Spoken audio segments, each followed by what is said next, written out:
Previously on Making a Mug Club. He demonetizes his own videos to sell more mugs. Why would Owen lie like that? We couldn't have woven this tapestry of lies alone. The standout suspect was David Rubin. Gay David Rubin was hiding something. No, Dave Rubin is definitely gay. Really, really gay. Which led me back to my prime suspect all along. What happens next might be hard to believe.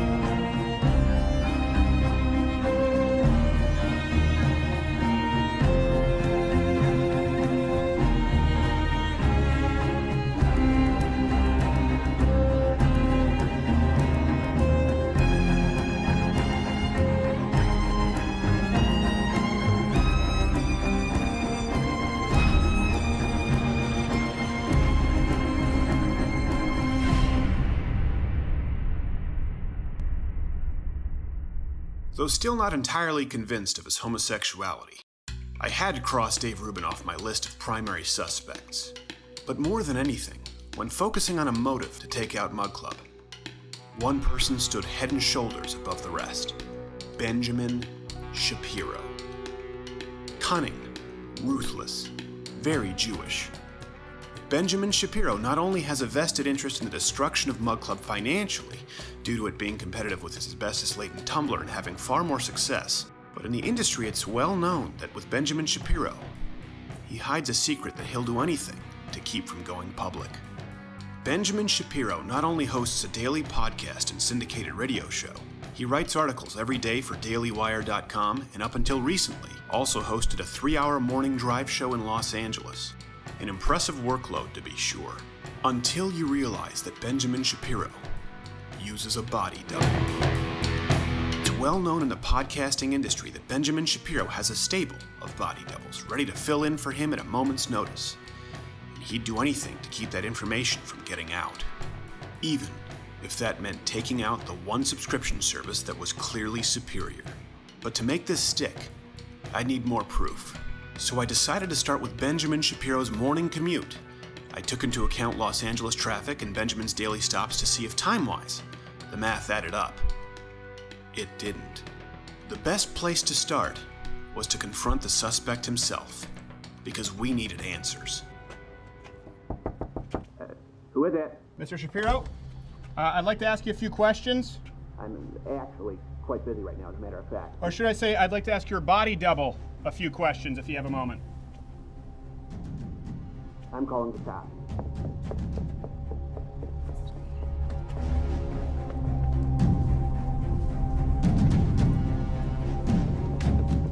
Mr. Shapiro, we just wanted to ask you about your... Actually, I'm not answering anything because, in fact, you're an Okay, Shapiro, don't be like that, all right? We all know that you use a body double. We know that he just urinated on my fence post What? outside of my property line, I didn't do anything. which would make it public property, which will make you, in fact, a registered sex offender.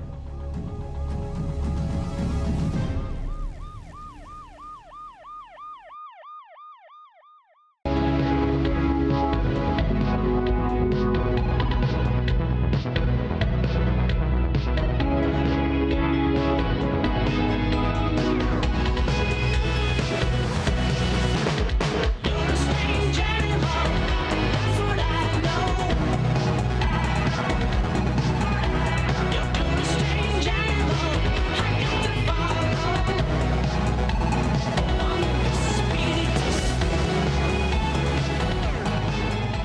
lovely outline of what we were discussing before the program with our guests who had never heard this American nomenclature for a certain part of the male anatomy. In third chair, I'll just plug them first, is Philim, McAleer, and Ann McElhinney. How are you both doing? We're doing well. Very happy to be here. Yes, thank you. Yeah, you don't seem so after that. Look, Philim is like a kid who said a dirty word in the school ground. Gosnellmovie.com, of course, for people who do not, and some great movies out there. My favorite one is probably Frack Nation. They're all good, but I really like Frack Nation because, you really stuck it to that Fox character. Of course, Quarter Black Garrett is producing. They're formerly, we're not get Jarrett will be visiting us every now and then, but you are Quarter Black, correct? I am. It is confirmed. To show the audience so they know to confirm. Yep. That's terrible. That is the hood equivalent of us being lined up and shot like Tom Cruise and Valkyrie. Gerald Morgan at G. Morgan Jr. What's the one? The wine of the day is Bella Union, right? Bella Union. It's a good union, right? Is union an Italian word? Connotation. Is there just combining things? It doesn't make any sense at all. I have no idea. I don't know. I think you're a drunk. We have Gavin McInnes on the show. And we have the HodgeTwins on the show. I think we have Prime Minister Trudeau on the show. And we have Colin Kaepernick on the show. Kaepernick? Kaepernick. Okay, Kaepernick. How do you guys pronounce it over there where you're from? Kaepernick? Unemployed. Yes.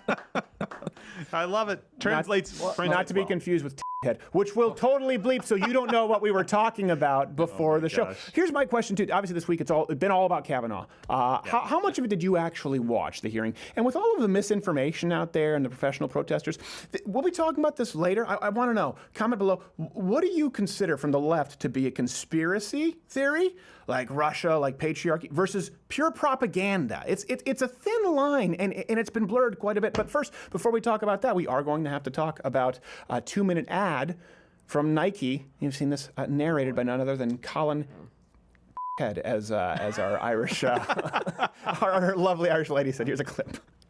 Believe in something, even if it means sacrificing everything. A haircut? So don't ask if your dreams are crazy. Ask if they're crazy enough. Stop. Get out. Really? Commercial's going to air on NFL this Sunday. All right, I'm going to be quiet because we actually, I think, do we have him? We have an exclusive interview. I believe actually we have him. I'm let's be respectful. Let's be respectful. Just let it. I'm not going to say anything. Just me and him here to discuss the Nike ad is Kaepernick himself. Colin, are you there, sir? Good to be with you, Stephen. Yes, you're. It's been a while. So now your new Nike commercial obviously caused quite a stir. I'm sure you've noticed.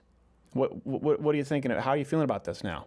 Well, if my time in the NFL has taught me one, if my time in the NFL has given me one thing, it's irreversible brain damage. But if it has given me two things, it would be a platform for change. Yes. And so I intend to just do it, Stephen. I see what you did there because that's the tagline. Doesn't answer my question, though. I'm curious as to what you think of the fallout now, the controversy, if you think this was actually a good move, really, for Nike. I think so. For the country at large, really. I mean, yeah, the country is very divided right now. And I got to thinking, what do we need right now? And I think that politics should be at the forefront of all shoe buying decisions. Okay. I think that will heal us as a nation. Yeah, it sounds like a terrible idea. How'd you come to that conclusion, Mr. Kaepernick? No, it's a perfect idea.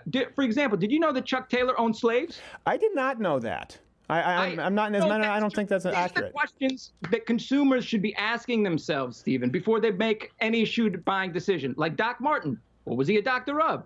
Eugenics? We need to know these things. Yeah, Stephen. I think you're actually just spreading misinformation, and that could actually be more divisive. By the way, agree to disagree. Agree to disagree. No, I'm not gonna agree to disagree. By the way, what is your percentage? Are you Indonesian? What's the?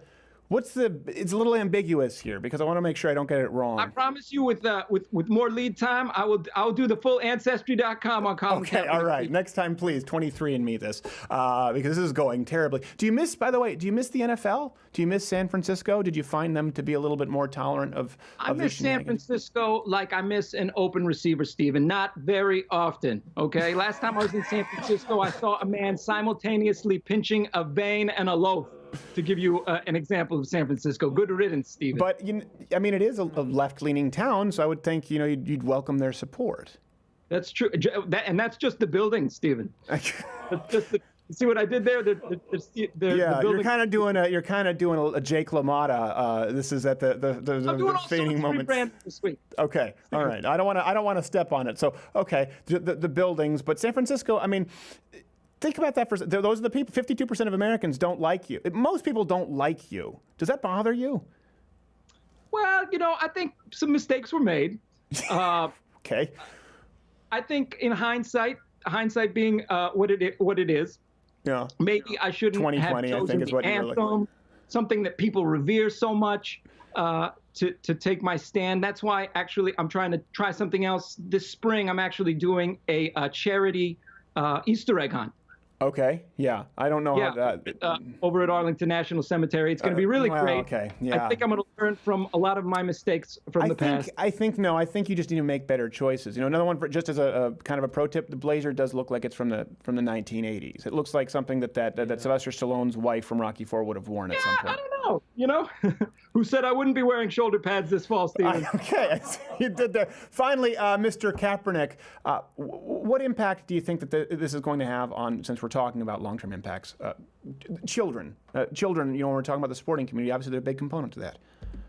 The children making the clothes, or the children here? Yeah, okay. I think this interview is about done. I think next time let's do. Fantasy, Yeah, okay. Colin Kaepernick, ladies and gentlemen, let's not do that again. I don't think we should continue having Mr. Kaepernick on the show anymore.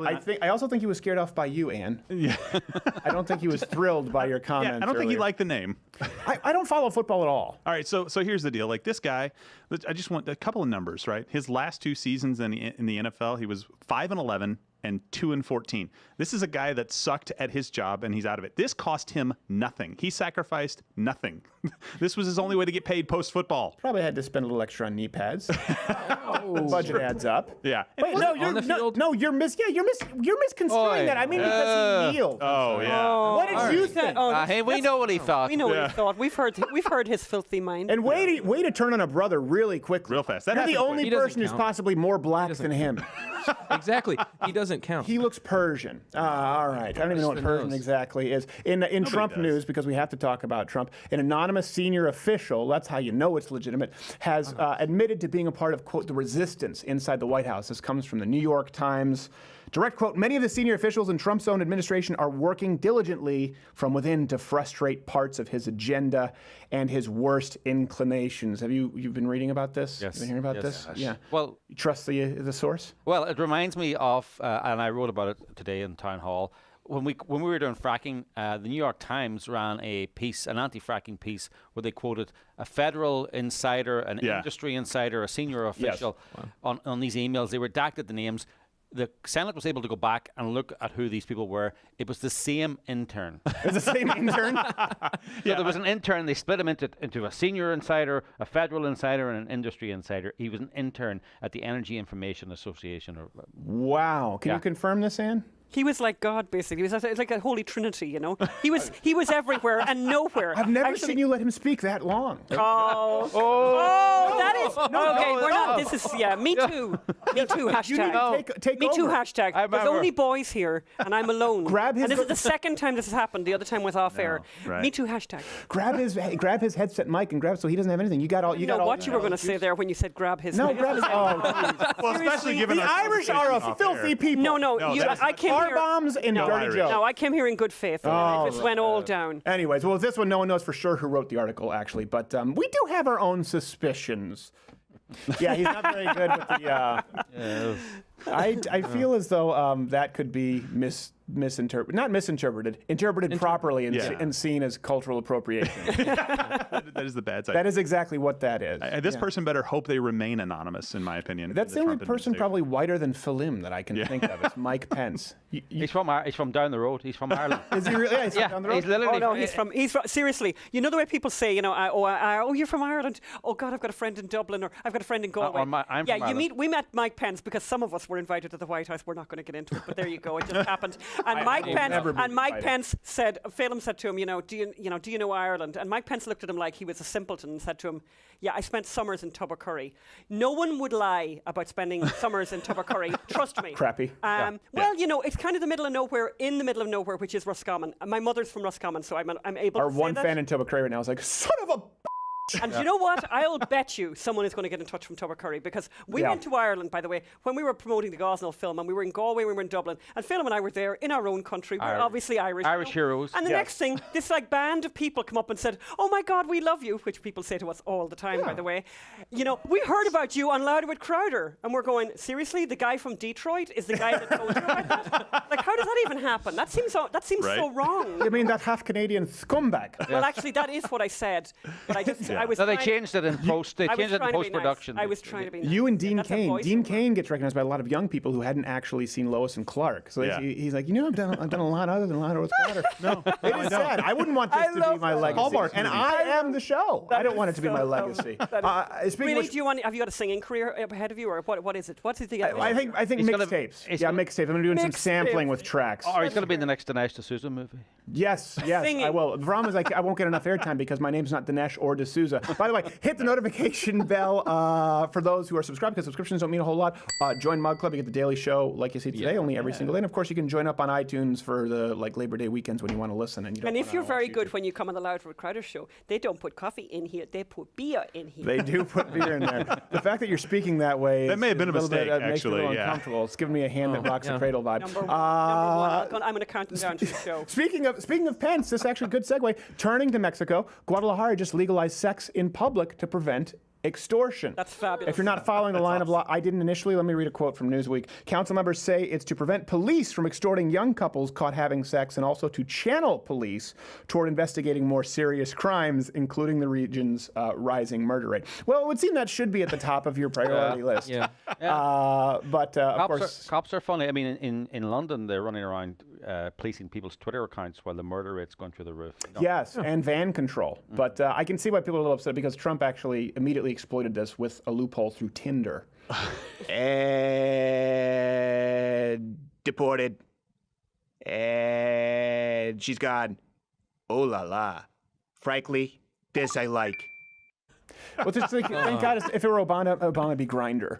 Hashtag me dose. Hashtag me dose. That was a subtle one I like. Look, it seems like they're focusing on the wrong thing here. Like, you just, at some point, don't you have to focus on the corrupt cops? Otherwise, you just have to legalize pretty much everything.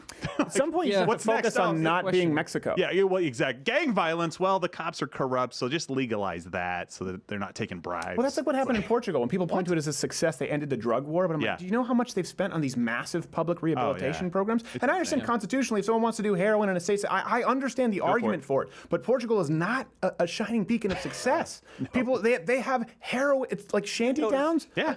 Like Hoover. They have not Hoover. Sorry. Yes, Hoover. Yeah, Hoover. They have those, but with heroin. Yeah. These no-go places. Just don't go there. All your Portuguese fans are going to be writing right now. Yeah, all of them that are high are loving us right now. There is no obrigado for you. You want to fight? That's Brazilian Portuguese. I know and now exactly. the Portuguese getting mad at the Brazilian Portuguese because it's not proper Portuguese.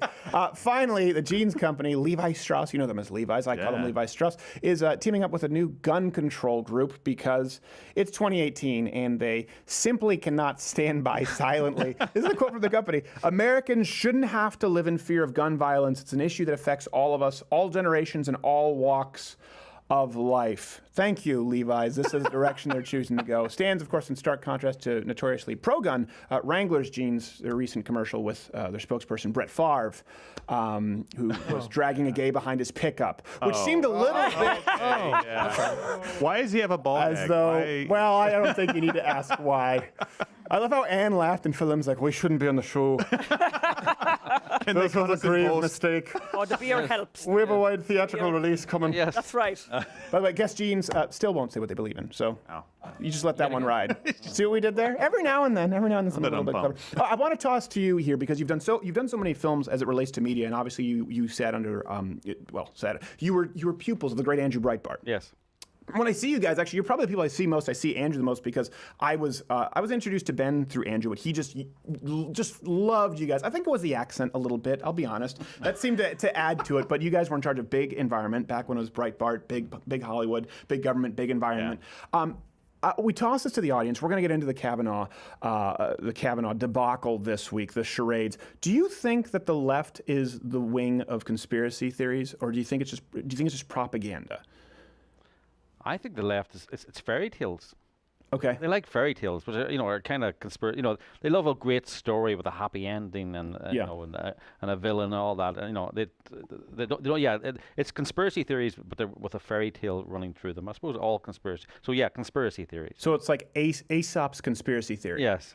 Like slow and corrupt. Good job. Loses the election. Yeah. There you go. Yeah, I guess. Okay. Why are we always the villain in these stories? I don't know. America? No, us. It's conservatives. Oh, I thought you meant the United States because we had Irish too, people here. yeah. Yeah, but both of us, conservatives, white males, we're always the bad screwed. guy. So Yeah, wow. here's the thing: they've used the recent deplatforming of InfoWars to push this narrative that the right wing has a sort of corner on fear mongering and conspiracy theories.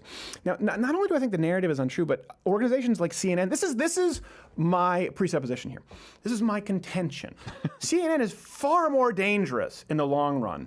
As their conspiracy theories, propaganda, we'll get to it. I want to hear what you think. They go completely unchecked. Yeah. And people know if there's a radio show that says there are interdimensional vampires who are reading your mind. People know, like, okay, this is kind of political theater.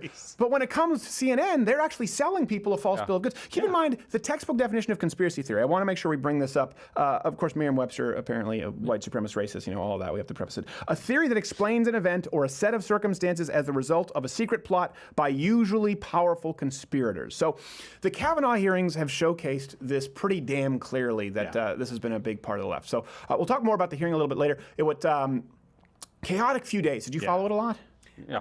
A bit. Was it too hard to tune in? It's hard to watch. I almost chose not to watch because I knew exactly what was going to happen. Well, the Women's And I'm a March, little tired they of were it. organizing to disrupt the hearings Yes. every few minutes. And they wouldn't let Louder with Crowd, they wouldn't let our press correspondent into the hearings at all. But for those people who don't know, we do have exclusive footage of what actually went on. Yeah. As the judge will recall, he helped me get ready for a Supreme Court argument. Vagina! Oh, God! No! Don't touch it! May I proceed, Mr. Chairman? Yeah. As I was saying... Canada will not sit idly by any longer when this fascism is... Oh, God! I can't... Stop! He's so aggressive! ...have announced their opposition even before he was nominated. I noticed Phil and Ann were very confused. That's Prime Minister Justin Trudeau, the second person. Yeah, the hat in the hat. Yeah, I realize if you follow the show as much, there's an arc. It's an anthology. It's multi-layered. So let me give you some examples. Conspiracy. The first conspiracy with Kavanaugh. This was that a Parkland victim's dad, Fred Gutenberg, not to be confused with Steve Gutenberg, who I'm pretty sure is dead, rushed over to Kavanaugh and tried to shake his hand during a break. And of course, this was all over the media, and it was trending on Twitter that Kavanaugh deliberately snubbed or refused to shake his hand. Here's the clip that was making the rounds. Tonight, one moment you may have missed if you weren't watching the Brett Kavanaugh confirmation hearing closely. The father of a Parkland shooting victim says Kavanaugh refused to shake his hand. And then people using it as a jumping off point on YouTube. Exactly. Like, I think this is terrible. And I'm going, hold on a second. Did you see the actual video? He was just reacting as anyone would to a total stranger, by the way. And you've been at these events. You know what it's like security-wise. Rushing in to shake his hand, security interview. Yeah. Here's what actually happened. Look, he's going, what? Huh? What was it?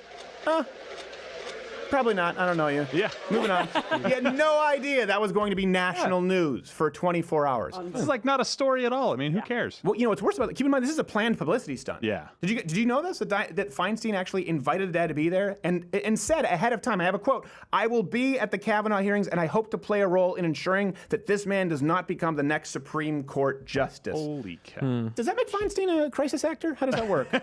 I think it definitely does. Feinstein's a false flag, people. Gosh, more Alex Jones. That's all we need. No.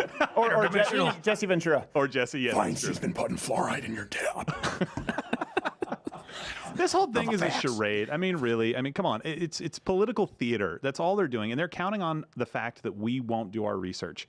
And most people don't. Most people look at that and go, yeah, he just snubbed the guy who lost his kid in a school shooting. Well, this is the question. Do you think that they really believe there's this vast network of people in power who want to spit on the graves of mass shooting victims, that we don't care about dead kids? Do you think that they believe that? Or do you think that that's a narrative they want to run with to villainize us? Well, if the only thing they ever read is the New York Times, they might actually believe it. That's the problem. You know, if their only news outlets are like CNN and New York Times, they probably do think that we're, horns and are very dangerous and sort of toxic and all of those kind of things and are capable of almost anything, whereas the actual truth is very much the opposite. She quickly plugs, as we show in the Gosnell movie, that's what they're for. That's what they're for. That's the kind of stuff that they're for. I think that's a good point. We call that a shameless plug. It is a shameless. It's not going to. Did you mention the GosnellMovie.com? I did. GosnellMovie.com. Did I mention that I can mute your microphone? You're going to get a commercial break where everyone should obviously go check out. Fix this in post, don't worry. The second crazy conspiracy, and then we're gonna give you some of the biggest conspiracies from CNN that I think the most offensive at large. And I use that term not that I'm offended. It offends the intellectual sensibilities. Yes. But as it relates to Kavanaugh, the second one was the woman flashing white power sign. Did you see this? Oh yeah. During the hearing, this was everywhere. Yeah. This clip, I don't know how many millions. Can I just say, Stephen? I just spent the whole time when I'm sitting here really conscious of my hands because I'm thinking, oh my God. You never know. Like, what am I saying? Who knows what I'm saying actually? Yeah, people are watching what was that town in Ireland? Tubbercurry. Tubbercurry. Person from Tubbercurry. It's a special. I knew she was a Crip. I'm making some kind of Tubbercurry power sign. Yes. She's been initiated. I think you're safe. There's not a lot of diversity in Ireland. All right, here's the clip. This is the clip that went super. For people who didn't see it, this is the white. Go ahead, Black. This is the clip. And the 99% and things like that I thought I ought to clear up. I remember seeing this in my timeline going, because sometimes when you see something viral and you don't have the context, I remember watching that going, what's...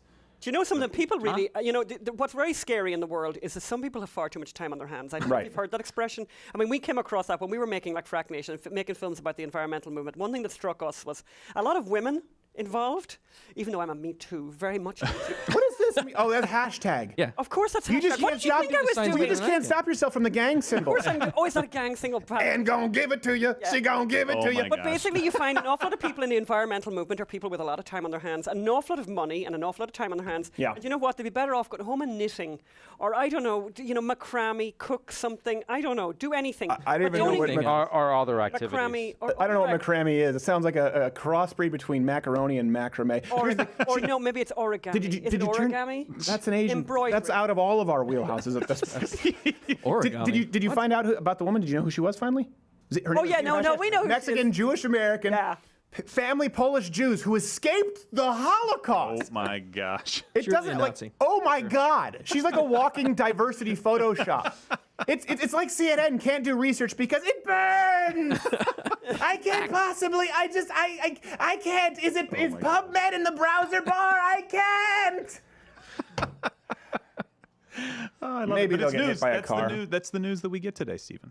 Instead of recognizing that the woman was just resting her arm, what would the left, unless it's propaganda, they'd rather believe that there's some vast conspiracy of secret white supremacists in D.C. flashing white power signs in order to coordinate the racist agenda. By the way, an agenda which comprises largely of flashing white power signs. Nothing else ever actually happens. Yeah. Like there's Hitler was saying, okay, listen, this is what we're going to do before the final solution. Okay? You're going to sit before Parliament, and you're going to go like this. All the time. They will never see it coming. Is this like the new NFL dances that they choreograph? Like this is what she's doing. That's what we're going to see every time. By the way, did you know that every time a three-pointer is hit in the NBA, a lot of times they hold their hand up just like that, which I guess is every black NBA player saying that they're. And every German watching it was like, "That's the symbol for Zyklon B. I knew he was one of us." You would say something, quarter black? Well, aren't the people that would be like for those signs? They're more for like people that straight up say I'm a racist. Yeah. Those people. Yes, like, pretty much. They're not for like you have to bleep the yourself. little word. Yeah. No, exactly. They're like for like the little. Yeah, they don't really disguise it. They're not for hiding at all. Like the white supremacists, like they have a swastika tattoo, and all of a sudden they're trying to play it cool with like, yeah, I got a swastika, but when I sign burn the Jews, I kind of hide it with my bicep. Yes, just right there. It's time to call these people, they're conspiracy theorists. This is what, or propagandists. These are micro examples from the Kavanaugh hearings alone. It's just the tip of the iceberg. They've engaged in this kind of behavior for years. So let's look at some of the biggest conspiracy that right now Trump mentally unfit. You've seen this everywhere. The right was we were all accused of conspiracy theories about, remember Hillary's health? Yeah. before 2016. Even though there were videos of the coughing fits, she was actually collapsing. We're going, hey, hold on a second. This is a woman collapsing. Roll this video so we look at this. And we were going, oh wait, what's going on there? What's happening? And the media is saying, all is well. Nothing to see here. It's like they're stabbing her in the jugular with a diazepam pen, and that's not normal, is it? What are you, a white supremacist? No. Someone help her. It's gotta be it. Yeah. Is she taking her meds? Does she drink a bucket of salt water with Ron Paul? Is someone keeping an eye on her? Nothing to see here. But now, have you seen the running with this insane conspiracy theory about Trump being mentally unfit to be president? Here's one, of course, from, well, just see who it's from. Look, there's so much wrong with these tweets. He even misspells the word council. And it doesn't stop there. Here are 6 of the tweets today. At one point, he's comparing Mueller to Joseph the people at McCarthy. CNN misspelled the word Look at this council. if you were in some other foreign capital and you'd say, is the president okay? Is he all right? Are you okay? Brian Stelter, how does he get a job? From misspelling a word, is he okay? Really? Fat, bald, and stupid is no way to go through life, son. Nice. Fat Ad hominem? No. Stupid. Accurate. Seriously, I wonder how he gets a job. How do they pick him? How does someone have a lineup of journalists, a lineup of broadcasters, and say, that one? How much is that Brian Stelter in the window? I don't know. Don't take him home with you. Too much. That's the and don't feed him after midnight. This is, by the way, from CNN's reliable sources. Right. That's not an ironic indie rock band name. It's the funniest name for a show I've heard on CNN. That's what he calls it, for real. That's what he calls his show, reliable sources. Is something wrong with Donald Trump because he misspelled council? You know what? I can't confirm it. I'm pretty sure you're an asshole. I think that's something that we can all agree on. Trump mentally unfit. It's become his go-to, despite, by the way, he has zero medical training, zero medical evidence to support it. Well, what do we call that? What do we call? Is it? It's a conspiracy theory. Yeah. While the right is being deplatformed for conspiracy theories, which really means disagreement, he's allowed to go out there and say that, I don't know, Donald Trump has Parkinson's, whatever the hell it is that he says. Right. When we called Hillary's health into question, it was conspiracy, but there was actual evidence. I don't know. Does this fall into propaganda? This is a question I've been tossing. I go back and forth. I've got a point. I think it really is propaganda. I think we're really, really close. And it doesn't take a lot of people to do this, right? It only takes a few bad actors, and then a lot of other people can come along and just kind of carry the water because they think that they're right. And they don't necessarily have a nefarious agenda. I mean, think about this. You hate to compare it, it's but lazy. In Germany, this is what happened in Nazi Germany. It didn't take a lot of look, people. he goes to Nazi. Look at that. No. I go you to open the floodgates. I did, right? Hold on. Listen, give me a second here. It doesn't. Hold on. It's the best example. It's the best. You'll get no seconds. Shut up. Shut up, you. All right, so it's the best example in history of a few people putting something out there and having it just completely run through society. Right? Yeah. It's the best example in history. That's the only reason I use it. And so when Goebbels is doing it, it doesn't take a lot of people that feel the way he feels for that to become true, because then you come along and say, well, oh yeah, the Republicans are full of conspiracy theories. If that's all you see from the media, that's what you're going to believe. And then all of a sudden, it's not about us being bad. It's about you saving the country from us. Right. And that allows you to do whatever you want. So I think it is propaganda. Speaking of one that people actually do believe, propaganda, I certainly is the Russia, right? That's so. Previously, in decades past, Joseph McCarthy was widely accused of conspiracy theories regarding Russia. But now, I mean, you know where this goes. Trump may not be a paid Russian agent. He may just be stupid enough, or disloyal enough, or anti-democracy enough, or just evil enough to be doing it for free. That's what I tune in for when I want to watch GQ, a men's fashion magazine. Is he broadcasting from a toilet or something? A men's room or something? It's like this echo, right, guys? There's like this kind of really weird echo there. Lavatory. And it's almost like, it's got this very sort of communist-y aesthetic, right? Ooh. Yeah, it does. I think that's what he was going for. That's probably because, is that what he's looking for? Yeah, okay. That's also because he has the worker's fist up his rear. So it throws all of us off. You need to be close to a toilet with that one, yeah. I got you. I want to just put you both in my back pocket and take you wherever I go. Oh. So I can just, every time I have a topic, I'm like, I want to make it more interesting. There's magic film and dust. I'd be so happy, except for this is empty now. This is empty. Well, I can't leave. I'm in the middle of hosting a show. So I didn't think about that, but I did spot the fridge. There's a fridge over there. There's a fridge over there, but I don't think there's any beer. I will get you some beer in a second. What have they got? Exercise Nothing like perpetuating the original stereotype. Look, it's like, I'm Irish. Yeah. I can't. It's exactly what into my veins. Sorry, can I just say there is an awful lot of value to stereotypes, and I don't like the way that they've been spoken about. They're very valuable. Cliches are very helpful. they are. Save time. They're helpful because you know what? They're true. Yes. Also, some could potentially have prevented the famine. Russia. They did influence the election. Running a few Facebook ads, about $150,000. Let me make this really clear. There has been no proof, nothing Zero. Good day, sir. Any charges brought against Trump for collusion with Russia. Nada. There is none. Yet leftist blue checkmark Twitter, they even went as far as to claim that Kanye West, George Bush doesn't care about black people, West is probably a Russian agent because he supports Donald Trump. That's awesome.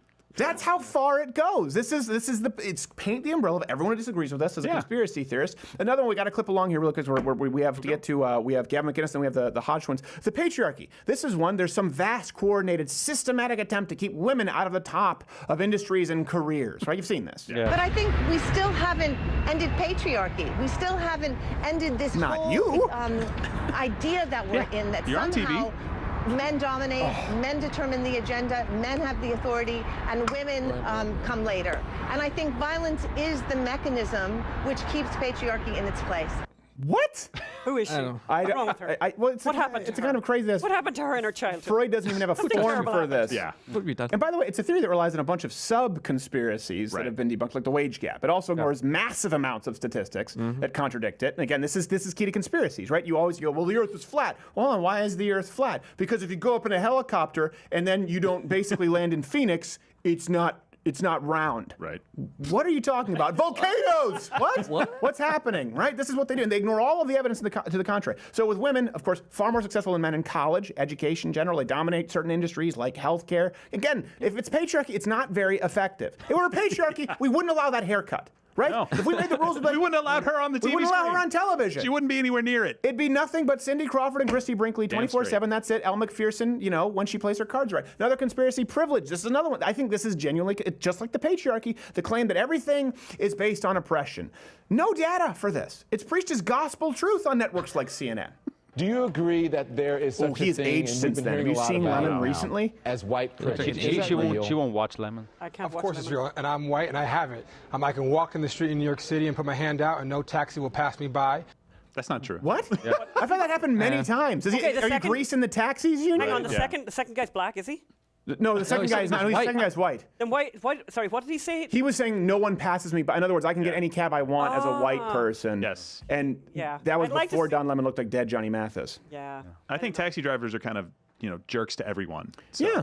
But guess who hates Uber? Equal opportunity jerks. Yeah, they're my favorite. Guess who hates the sharing economy? The sharing economy. The socialists like Cortez and Bernie. You figure that one out. Let me know when you solve the writing on the wall, the equation, beautiful mind, and the numbers add up. Because I can't find it. The idea that cisgender, heterosexual men, no matter how poor or unprivileged, we have access to everything we could possibly want. But people of color, women, LGBTQAAIP, and a silent number two, no matter how rich and successful, are somehow still the victims of oppression. This is the premise of it. It doesn't matter that studies, again, evidence to the contrary, showing cops are not more likely, in fact, to shoot blacks than white people. Or that men actually suffer from the overwhelming majority of workplace injuries, deaths, and suicide. Not women. They never mention this. So we have these ideas out there of these vast networks of, what do we have? Patriarchy, privilege, Russian oligarchs controlling our society behind the scenes. Did I miss something? Was it Russian prostitutes peeing on the Formica while Donald Trump takes a video with the Samsung Galaxy? They all fit the most basic dictionary definition of conspiracy theory. But here's the ultimate irony to me. The actual powerful conspirators, if you look at the definition, are the ones deliberately posing these conspiracies to the public, presenting them as fact while condemning anyone who disagrees with them as the conspiracy theorists themselves. So what is it? Is the leftist media just filled to the brim with conspiracy theorists or propagandists? It has to be one or the other. And here's something, if they're just professional propagandists, as I think is the case with some of these, like Russia, for example, what does that say about all the folks they label conspiracy theorists and then systematically deplatform and ban? Is it paranoid to think that the media is incredibly biased, for example, and dishonest in the facts that they choose to present and the facts they choose to omit? If that's the case, guess what? Everyone in here, everyone watching or listening needs to be fitted for your tinfoil hats. Gavin McInnes will be up after this. I'm pretty sure he already has one. He does. Yeah. It's rough.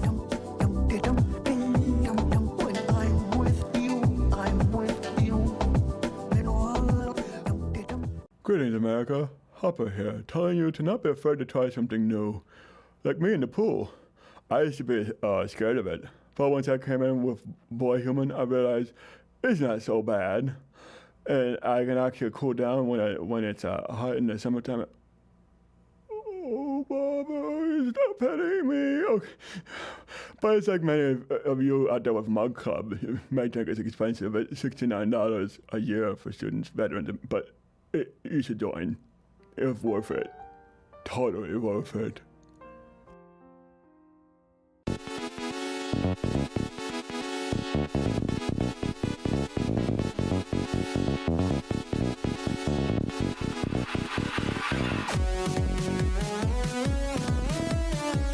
When was this a good fighting stance? Like the 1920s? No idea. I have no idea. When they say the fighting Irish, no, that's the losing Irish. If you fight this way, I was just watching an old Jack Dempsey fight. It was considered the most brutal beating in history. I can't remember who his opponent was. Tweet me at _credit if you remember exactly who it was. The guy was 60 pounds heavier, and it was like watching a modern boxer versus an old timey boxer like this. And he just beat the hell out of him. Jack Dempsey, really brilliant guy. Really, a guy who was very. He was very conscientious. He's very intellectual in the way he approached the fight game. He has some books out that are worth reading. And also, just like in his book, he'll be like, don't do this. That's what sissies do. That's just what they wrote about in the books back then. They had no concern for it whatsoever. You can follow our next guest, as long as he's still out, of course, at Gavin_McInnes. Get Off My Lawn is a program on CRTV available to Mug Club members. You can go sign up anywhere. CRTV, Mug Club, whatever your preference is. Gavin, how are you, sir? I am great, and I'm reading Jack Dempsey's autobiography right now. Really? So do you know who the guy I'm talking? What are the odds? And so Jack Dempsey's mother was obsessed with John R. Sullivan, the late 19th century boxer, and he was this guy. Yeah. And Jack is the guy who changed all that and came up with like body blows and combinations. And he's the one who ended this stupid fighting Irish stand. He really did. And he ended it very brutally. Do you remember the name of the opponent that I'm talking about? The guy who he defeated for the heavyweight title? I can't remember, but man. Yeah, his name was Fatty Buster Blood Vessel. Yes, exactly, something like that. Have you seen the fight? No, I mean I've watched a lot of his old fights on YouTube, which is what inspired me to get the book. I don't remember that particular fight, but there is a colloquialism or a saying that he got from his grandfather, and it's the weirdest one I've ever heard. It's never hit a cripple and don't go to bed with a fool. Yeah, exactly. Also, methamphetamine ruins your teeth. It seems as though he's just kind of picking some random statements. But it is, I haven't read the autobiography yet. I've read his boxing books, but it seems like it'd be worthwhile reading. I've read a lot of his old articles. Very eloquent guy, very insightful. Have you ever thought about this? This is completely unrelated. Have you ever thought, like when you were a kid, did you ever daydream and think, man, if I could go back to like the Revolutionary War or the Civil War days, but just travel in a time machine with an M16 burst fire rifle and some hand grenades, there would be a monument in my name. I'd be a national hero. Have you ever thought that as a kid? No, I don't want to do that because I don't want to have the butterfly effect. Now, I might want to go back as a ghost just so I can get a good look at it. You can look. But that's just being on an HBO set or a Gangs of New York set. Yes. If I could genuinely go back in time, I would go see bands before they were famous, like the Sex Pistols at the 100 Club and early The Who and stuff. I don't care. I don't want to mess with history. That sounds far less consequential than what I would do. But the point is, it's very similar when you watch Jack Dempsey. It's like somebody going back in time with modern artillery. He was so advanced for his time. Like you said, they're coming in like this, and he's doing the shoulder roll, the Dempsey roll. It's fascinating. Anyway, okay, completely unrelated. Speaking of conflict, what's been your take on the confirmation hearings? Obviously, with Kavanaugh this week and the vagina hat protesters right now. It's been really hard to watch. I was in Los Angeles, so I had CNN on, like an old person, 24 hours, just watching it, and it was about maybe every 6 minutes someone was screaming something out. Yeah, did you see the picture going around of one of the women getting paid? They've got some guy with a big envelope, a manila folder, and he's handing her $200. No, I haven't seen that picture. I know the lady who they accused of we just talked about, accused of doing the white power symbols was Jewish. She was just resting her hand. She was just resting her hands. Yeah, she's resting her hand like that. Her parents escaped the Holocaust. They fled Poland, and she's Mexican. And yeah, they also say she got a text. Like the text said, "All right, sister, it's time." Yeah. And then some slogan like "blood and soil," and then she goes, "All right, here we go." Ooh. We're at the point now where I'm scared of them. Like there's one thing to be scared of, a Tony Soprano and a Jack Dempsey who's going to beat you up. That's the normal scared. Right. But I'm scared of the weak now. I'm scared of when Trump gets reelected. I don't want to. I might be on a boat when that election happens because they're totally erratic. Yeah. Well, you know what? I was just talking about this with Ben Shapiro the other day. It's the weak who hurt you. This is now, strong people can become evil. Strong people can become bullies. But there is no possibility to be weak and be generous. There is no possibility to be weak and compassionate. Think of anyone in your life who's ever betrayed you, stabbed you in the back. Was it the strong, blunt person who's a little bit tough to deal with, but gets things done? Or was it the weak person who was always looking for an excuse? The weak are the ones who hurt you. And yeah, that turns into a mob mentality. I'm genuinely concerned if there is that bounce back because they're violent. By the way, jocks don't rape. We were sort of raised to think of the evil frats and the jocks. Those guys just get laid on the free market of being attractive.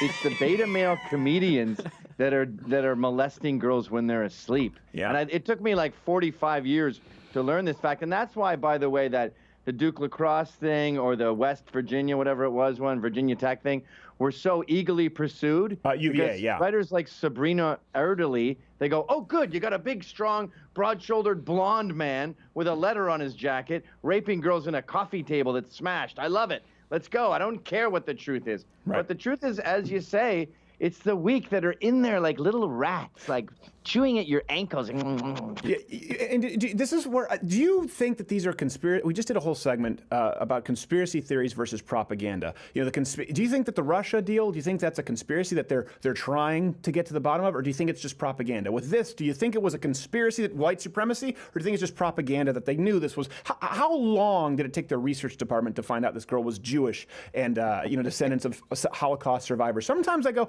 the left is the umbrella of conspiracy theories as opposed to the right. You have fringe right people, but sometimes you go, hold on a second, a conspiracy theory has to involve people who are pulling the strings. They're pulling the strings. They are the ones in charge of the media. It's like inception of propaganda versus conspiracy theory. Your thoughts? Yes, that's become the only interesting question left with these lunatics, is how much do they believe their own hyperbole? And Ezra Levant says, no, they know it's all a lie, it's all an act, it's just trying to win. I disagree. I think they genuinely believe that there was a whole ordeal with the text and everything. I believe that they believe that the Russians hacked the election, that Trump has prostitutes. Tom Arnold has a show on Vice called Show Me the Tapes. They're so positive there is a tape of prostitutes doing disgusting things with urine, as my dad pronounces it, that it's just a matter of time before we all see the tapes. I love how he takes it. He makes it sound like it's from the elemental chart. Yes, there's a symbol for urine. You too. Yeah, it is incredible. We were just talking about this as well. Like, okay, let's say this were a white supremacist. This is to advance the white supremacist agenda. By the way, let me be really clear. Completely condemn the white supremacist agenda, okay? They've gone after me, and Charles Hermes at UT Arlington used the fake memes and fake swastika tattoos to try and get us banned from SMU. I'm no fan of white supremacy. That being said, have you noticed when they say it's a dog whistle for their agenda? The agenda is primarily to create more dog whistles, like, oh, she gave a symbol, and that leads to another symbol. What is it? What was she going to do? If she crosses her arms this way, and another Holocaust. I don't understand the end game that they think there is. The end game is all these people get together, and when they're in all the right spots, they sort of go, ready? Now! Sort of like Animal House when the hands go and come apart and we see it's the Deathmobile. Yes. So they think there's a Deathmobile lurking, and that Deathmobile is the Fourth Reich, full-on Nazis, grabbing not just Jews and blacks out of their homes and sending them into, I don't know who is allowing for these trains, I don't know who allows for these concentration camps, but also they've included trans, gays, and the disabled. Yeah. Like they're seriously saying, I stand by my disabled students. For what? When the Gestapo comes to take little kids in wheelchairs away to death camps? I mean, it's so ridiculous. It's beyond flat earthers. Sometimes I talk to flat earthers and I go, yeah, I mean, that's wrong, but I see where you're coming from. There you go. That's wrong, but I don't necessarily have the science with me right now. Yeah. Yeah, I mean, I just had a scientist on my show who spent months debunking them, and it was kind of hard because a lot of them have really worked hard on this theory. So it's not that easy to debunk. But the idea that there's going to be all this national cohesion with infinite genocide where they kill every basically non-healthy white person in the entire country is totally bananas. And they go, well, it happened in Germany.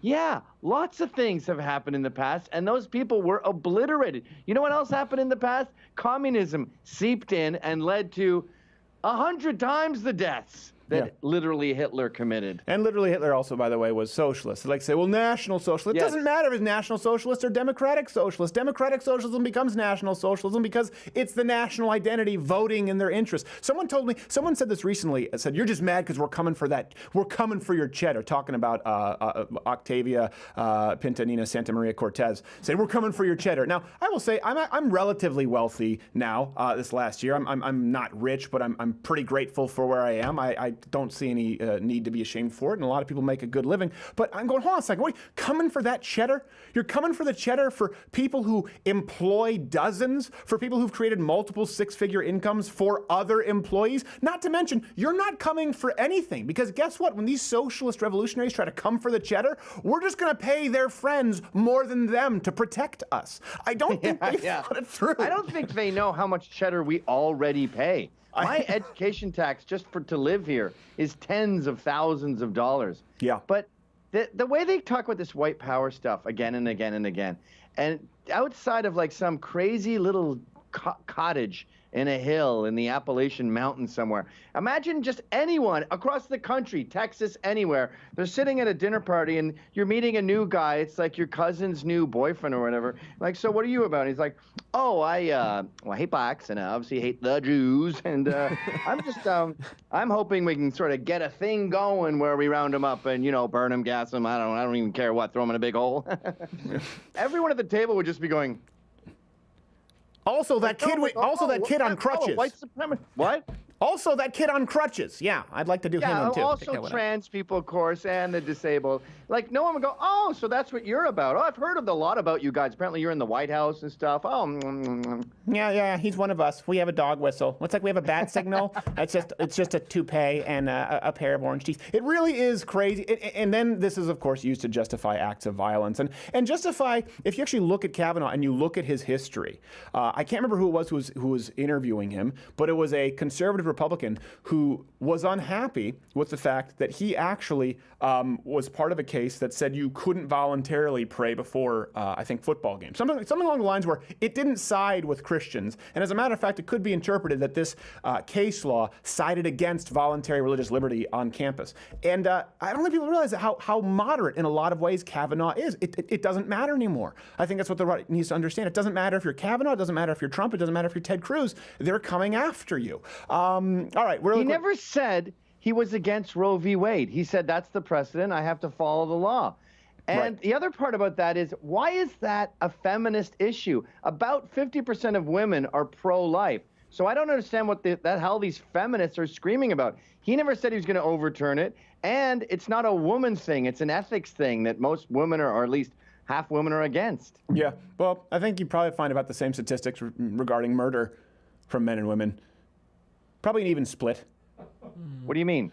I mean, most of them would be against murder, whether they're male or female, penis or vagina. I'm like, I'm not a fan of murder. So all it takes is showing them the fetal chart. It's like, yeah, we tried it. We tried it back in the cave days. It doesn't pan out well. Yeah, it doesn't pan out well. No, it is remote. We had a Naomi Wolf on the show, and she said, she was talking about abortion. Well, respectfully, as a man, I said, okay, how about my wife? She volunteers every week, several days a week at a crisis pregnancy center. Do you? She disagrees with you. You want me to bring her out here? No, I'm afraid of strong women. It really is remarkable how weak these women are, these feminists, these people who go out.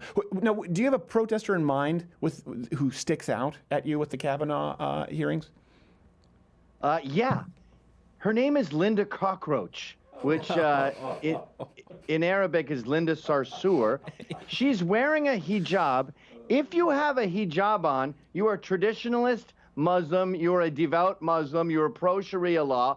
0% of those people are pro-choice. You cannot be for abortion and a devout Muslim. That's not the way it works. It's like someone dressed up in Amish gear saying, we're fighting for the right to choose. It doesn't make sense. It's such an obvious flim-flam. Right there, right in front of your eyes. She's got the hijab on. It's all right there. And they just go, I'm falling for it because I like the enemy of my enemy. Yes.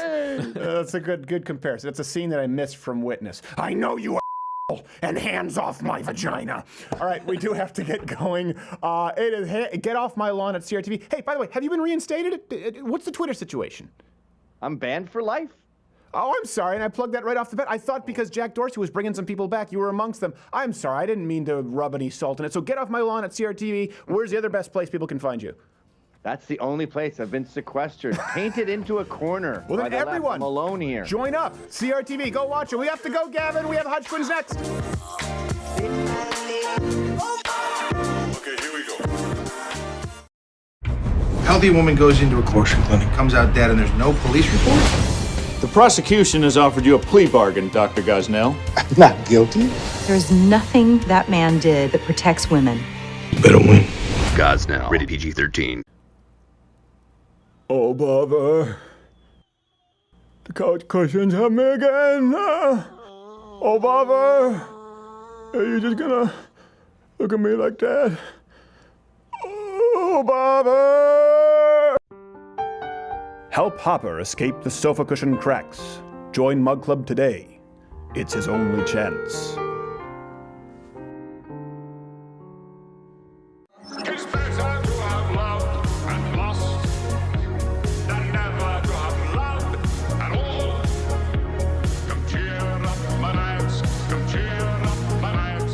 Jean-Luc Picard thought he was gay. Yeah. He's not. I thought so. Also, if you wouldn't know our next guest, you'd roll the dice. Good-looking guys, twins. A lot of people are into that. They could clean up at the Folsom Street Fair, but they are lovely gentlemen. They are married. They're actually, I believe they're straight, as far as I understand. You never know. Joe Weider might be hiding in their closet somewhere.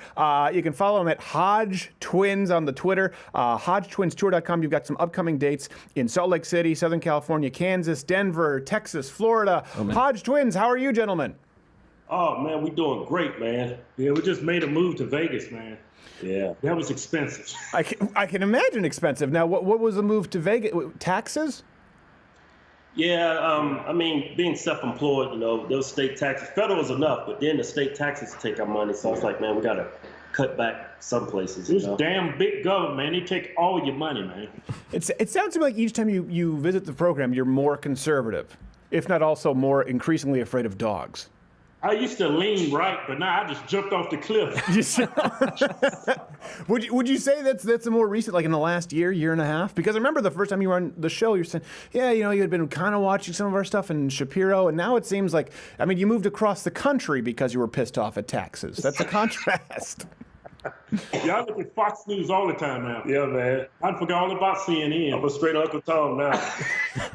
You're watching Fox News. You already have a reverse mortgage in Vegas and a pocket full of gold. Let me ask you this. While we're talking about this, you guys obviously served in our military. We've talked about that. Yeah. Thank you very much. Colin Kaepernick is back in the news with Nike. We know the whole kneeling issue. There's so many angles here, though. But what's your take on this position, and especially Nike? There are a lot of parallels there. You guys obviously work in the fitness industry. Nike, they work in fitness, sports. Is it just a blind spot? I would imagine that jocks, people who are purchasing Nike or supplements, they're not super interested in someone taking a political stand against the country. Right. Yeah, I don't get it. I don't know why Nike did that. It makes no sense. You learn that the first day you take business course. You don't shoot yourself in the foot like that. Yeah, and it's like, since when does Nike pointing out oppression? They got all these little kids and all these sweatshops. Yeah. Doing that, and yeah, they don't even pay the kids. They pay them in top ramen. Yeah. We're going to start you off with 2 bags of ramen a week. Right. That's not bad. 90 days after you pass your probationary period, we'll throw in an extra pack for you. But I have a full brother and sister. Just do it, Ming. Just do it. Jordans. I don't understand it. I'm wondering if there's something that I'm missing, and unfortunately, you can't probably provide insight because you're Uncle Tom, right-leaning African Americans. But do you think a lot of Black Americans are going, I'm looking for sporting apparel. I'm going to purchase the one with the guy who kneeled for the anthem. That's the deal breaker for me. That's exactly what they're gonna do. Yeah, is that what they're gonna do? Telling you heard it here first. Well, then you just need to start. You know what's crazy? The reason why I think it's the way, because, Black people have been mistreated in the past, right? Sure. So that's made them racist. And then when I'm serious. And then when they look at the CNN, they look at MSNBC, just like, man, we never gonna have nothing here. Yeah. Man, I'm gonna just, whatever I can do it to Whitey, I'm gonna do it. Burn down a Walgreens or something. That's the next logical step. Yeah. Well, they got it halfway right with that campaign. They messed up one word. They said just do it. They're supposed to say just suck it. Yeah. I don't even. He's not even. bleep that? No, I don't think we need to bleep that. That's totally fine. It is bizarre to me that they made this pick for someone who's not. I don't know a ton about him. Not a very active quarterback, as far as I understand it. I entirely agree. Yeah. And what has he lost? He hasn't sacrificed anything. Yeah. He got paid millions of dollars. How much money are they paying him to do this ad? Yeah. You know what I mean? They forgot all about the socks with the pig socks and the Fidel Castro shirt. I mean, it don't make no sense. If Nike was really interested in doing this campaign the right way, they would have did it when that guy from the Cardinals. He dropped his multi-million dollar football player. He was offered a multi-million-dollar contract for years. Yeah. He said, I'm going to do something about my life. I'm going to do something for my country. And he ended up getting killed a year later. Yeah, all Kaepernick did is divided the country. Yeah, and he gets, if they say Trump is divisive, you got to say Kaepernick's divisive too. Well, it's the exact opposite. You know, Rosa Parks united the country by sitting down at the different space in the bus, and Colin Kaepernick just took a knee. He didn't even take a seat. He just took a knee. I mean, I think he just got the wrong message and thought, oh, I get it. Revolutionaries sit down. Like, no, Colin. There's another component to this. I think you're missing the fundamental issue. Yeah, you guys could do that with it. You sell a lot of merch. What's your merch store again? It's at official HodgeTwins.com. Yeah, so you guys have a pre-workout supplement. You have some pretty cool sweatpants and fitness gear there. What you should do is market it with Antifa members as models, and you get a corner on the market. Just a picture of someone in your sweatpants, turning over a cop car, written like the J. Peterman catalog. Perfect for those heated summer nights in Baltimore. It's a thought. It's just a thought. Let me ask you this. You guys were talking about this recently. You just released a rant, I think a whole video on this, as long as it's allowed. Drag queen story time for kindergartners. I wasn't aware of this, and usually I'm on top of this, but I've been traveling quite a bit. What's got the two of you all upset? I don't like drag queens. No. You and DMX. I would say, you know what? I'll go as far as, okay, you can read to the kids, but you ain't gonna teach my damn kid how to be no damn drag queen. Yeah. You're supposed to be reading Three Little Pigs and Big Bad Wolf. And you talking about my kid? I wish my kid would come on talking about, hey, daddy, I'm gonna be a drag queen superhero. I want to get to know RuPaul. Yeah, it is bizarre that this is what they're teaching you. So this is a story for kids, just drag queen. I would imagine that doesn't go over very well in the black community. I was listening to DMX the other day. Just earlier, very, very homophobic. I'll grant you that, because he actually talks about, like, if we squashing beef, I ain't shaking your hand. Talking about because they're gay. I'm like, oh, you won't shake their hand just because they're gay. But here's what's so funny to me. MFer, N-word, talking about, killing people. And now, even on Spotify, even on the explicit version, do you know what they bleep? Everything else is allowed. DMX, but that's the word you don't hear on the DMX versions. Off limits. That's a fact in the black community. They are homophobic, big time. Yeah, big time. It's very rare that when you meet like a very flamboyant gay black man, and I always wonder, like, who are your friends? He's not hanging around a bunch of niggas. Well, He's been changed up like Lion King. He's been sitting outside the Pride Lands. Yes, yeah, I can imagine. Everything the feminist green hair touches is now your kingdom, but this is ours. We're going to send you to the elephant boneyard of Antifa members. Okay, so now you do have kids. Did they come home and have to learn a drag queen story time? Is that the name of the story? Oh, hell no. It was some kind of campaign. It was going across New York and California, where they was going to introduce kids to, I guess, an alternative lifestyle, and they was going to read stories to them. It started off just reading stories, but then it turned into, I'm going to teach your kid how to be a drag queen, just like me. Hey, kids, do you know what a drag queen is? Well, I think you might be mistaken. It was actually about transgenderism, which is, this is your homophobia is showing. A drag queen is not transgender. They're very different. A drag queen dresses up like a woman, even though they're a man, or it could be the other way, but usually a man dressing up like a woman. A transgender is a man who dresses up like a woman, but says he's a woman. Yeah, straight she-male. No, that's transsexual. But that's... what's the between a cross-dresser and the drag queen? A whole other thing. That's the whole deal. It's very hard. It used to be transsexual. They'd gone through the surgery, right? So these were actual clinical terms. Okay, you're a transsexual, you've gone through the surgery, the hormone replacement, but most transgenders now don't do it. They just dress in women. A lot of them don't do the hormones. A lot of them don't even get the top surgery. 90-something% don't get the bottom surgery. So I'm always confused. I'm like, are you a drag queen? Or like, no, I think I'm a woman. Oh, well, that settles it. You could call it lazy. If they look like me with a wig and a dress on, that's a drag queen, right? Cross-dresser. Yes. They can actually pass for a woman. Straight she-male. I don't. Well, ain't that she-male? No, is it? That's like a compliment. Well, you know who it ultimately hurts are big women, because they're never given the benefit of the doubt anymore. You know, if you see a big woman, honestly, if you see a big woman now with wide shoulders, there's that little flicker in the back of your mind going, is she? And don't ask her pronouns. She's not going to be happy with it. That's the problem. All of this makes it worse. We're so divided. All right, how do you want to leave this, you two stud muffins? Oh. Just suck it to Nike. Do you have any Nike? Is that gone from your house now? Yeah, I ain't got no Nikes. I'm going straight New Balance. You're gonna be wearing. I'll wear some Reeboks. I can't picture anything less black than New Balance. I picture Steven Spielberg wearing them in a director's chair. Yeah. Not you guys. Maybe a couple of guys in the CrossFit games. I have no idea. I do have some Reebok shoes. Can I say this on here? They're terrible. I have some Reebok boxing shoes, and the soles came apart within 2 months. Gone. I'm astounded they got a UFC contract. All right, well, we now know who won't be a sponsor to this program. It is, I believe, HodgeTwinsTour.com. Where are you going to be next, boys? Next week we'll be in Salt Lake City, San Diego, California, Brea, California, Irvine, California. You have a lot of fans in Salt Lake City. That was where, remember when we thwarted Antifa wanting to stab Ben Shapiro? You guys were there. We missed your show because we were dealing with the FBI. But I thought it was all white Mormons. You have a lot of white Mormon fans? It was a white crowd there. Yeah. Some white Niggas ain't trying to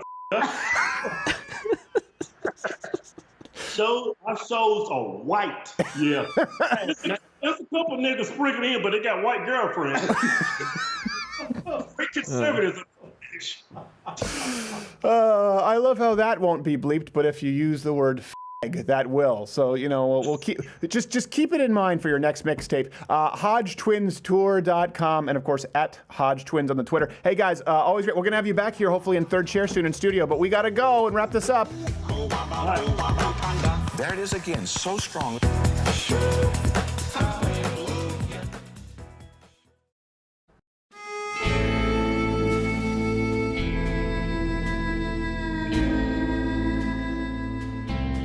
This town ain't big enough for the two of us.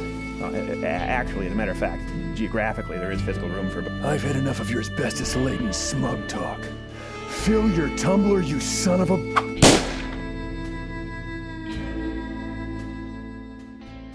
Louder with Crowder Studios. Protected exclusively by Walther. And Hopper.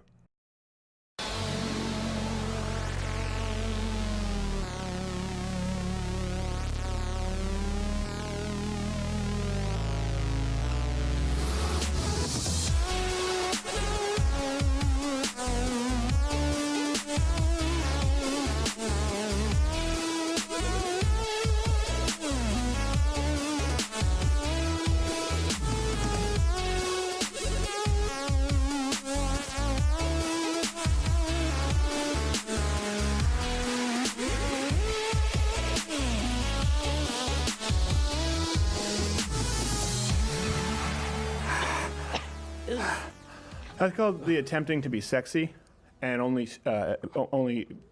increasing the speed of your drowning. You do when did this become sexy? By the way, the holding the lip, the biting the finger. It's not sexy to me at all. Yeah, I don't know. I'm like, ew. Where have your gross. fingernails been? Especially, you know, if it's usually modeling, shooting a New York subway. Some guy in a trench coat. Do you have any idea? I saw Death Wish 2. This is terrible. Terrible. Someone's going to say Death Wish 2 was in L.A. Shut up. Very grateful, by the way, Gavin McInnes for being on the program. Sorry to Senator Ted Cruz. Obviously, he's pretty busy. I think we're going to be having him on next week. And the Hodge Twins.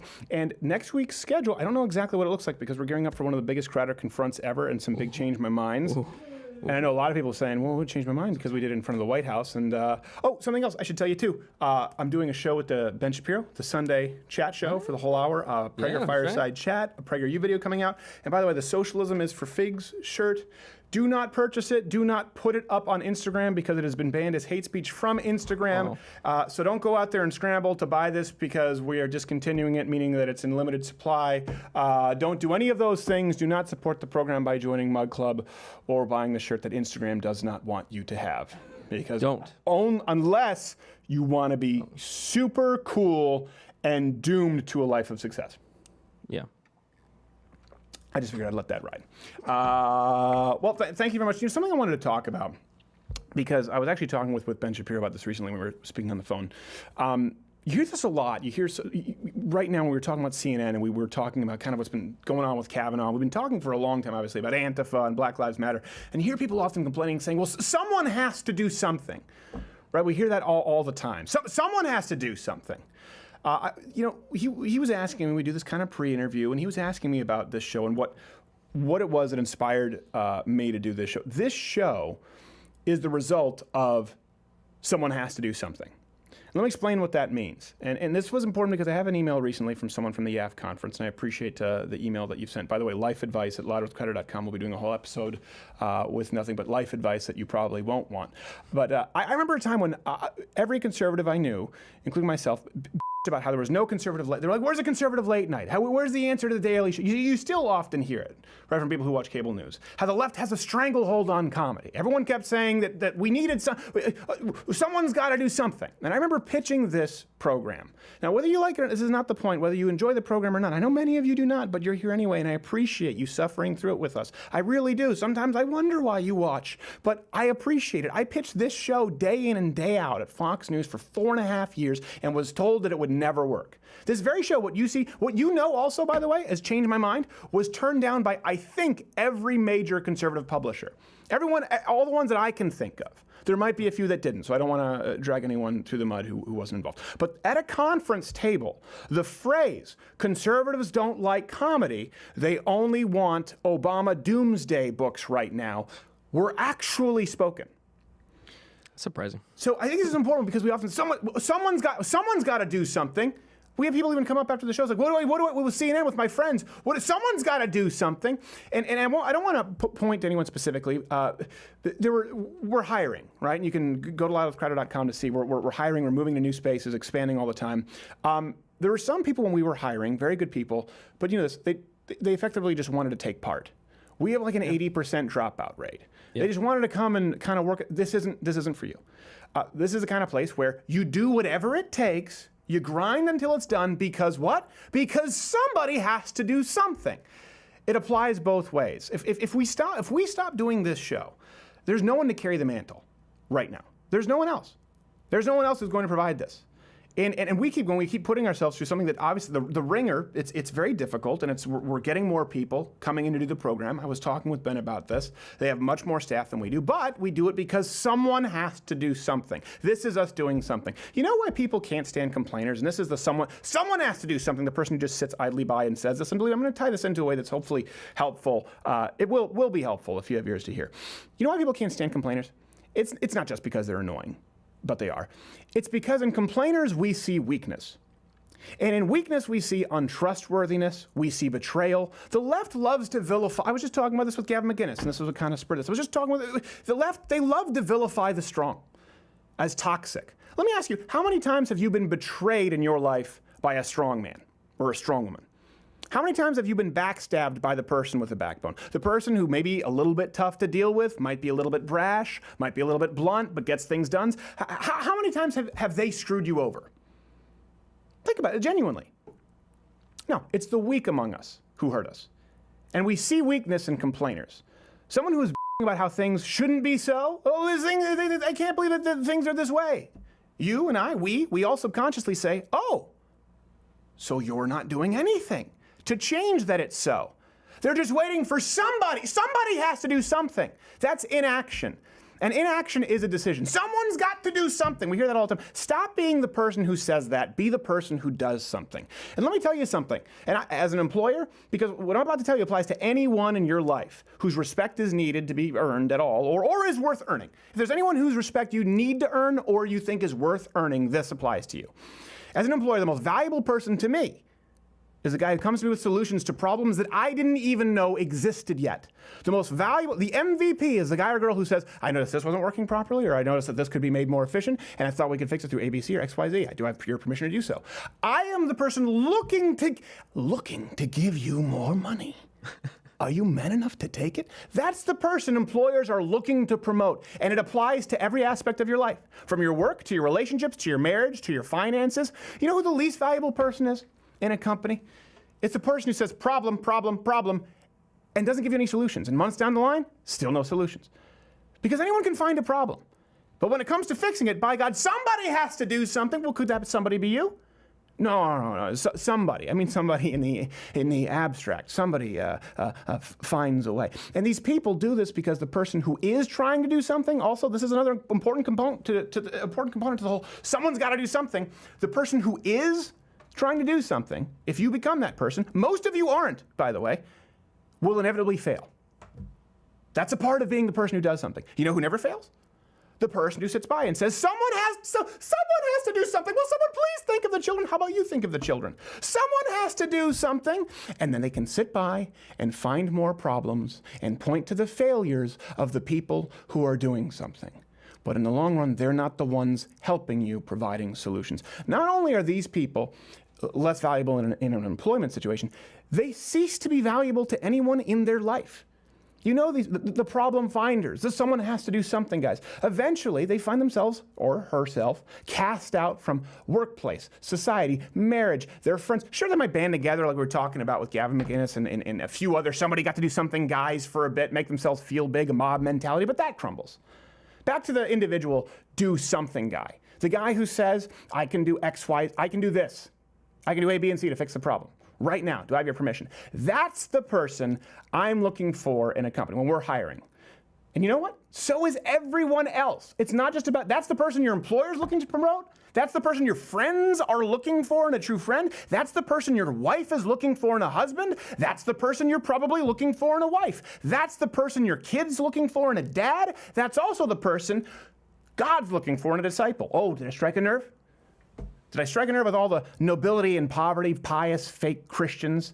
Everyone whose respect is worth earning is looking to bestow their best, their blessing upon the man who does something, period. And I will tell you this, I was not that person for a very long time. Grateful for the opportunity, I sat at the foot of Fox News for years and put on my stupid little polos and jackets and hoped that at some point someone would do something. And I was a fool. And no, listen, this isn't the Tonight Show. I get it. I'm no Johnny Carson, but you know, we've achieved some relative success, and that's entirely because of you. It could all go away tomorrow. I'm incredibly grateful. And guess what? It's a whole lot more success than I had with any original show at 21 or 22 or 23 years old, hoping that someone would do something, hoping that someone would publish, look, I've got this treatment for the Change My Mind book. No, someone has to do this. What we are doing is the something I wish someone had done. That's all I can do. I can't do any better than that. We created a show. We did Change My Mind. And I was talking with Dennis Prager about this as well. I said, we did this because we all sat around saying the conversations that we have when we go get our hairs cut, the conversations that we have that have gotten us, unfortunately, 3.5-star ratings at Uber. You never see on air. It's not about scoring political points. That's what Change My Mind was. It was someone has to do something. And I know that at least millions of you have benefited. Again, it could all go away tomorrow. I'm very grateful. The reason this show exists at me being 31 years old, that I was hoping to see when I was 21 years old, is because I stopped at one point saying, someone's got to do something. So the question I most often get, and we'll do this life advice for people who are Mug Club members, but can be answered really simply with this. as a starting point. Often the questions are, how do I do this? Or how do I get started with this? Or, hey, this is happening at school. How do I fix this? Or someone sees me this way. It's usually the same answer. If you find yourself saying about your relationships, about your work life, about your finances, about what you'd like to see even in society at large, if you find yourself saying someone has to do something, stop. Stop saying it. Because 9 times out of 10, that person has to be you, or it won't happen. End of story. I'm talking to everyone out there, conservatives in the entertainment industry, in academia, on politicized science, grants maybe, high-profile athletes. No one is going to do it if you don't. This is the main piece of advice that I could give, if I could give to anyone. I know I'm 31 years young. Who wants your advice from a 31-year-old? But half the time when we get these questions from people, it can be answered very simply. Do something. Stop being the complainer. Stop being the person who screams that someone has to do something, and be the guy or the girl who does it. That's it. This week, go forward, be the guy who does something. See you next week.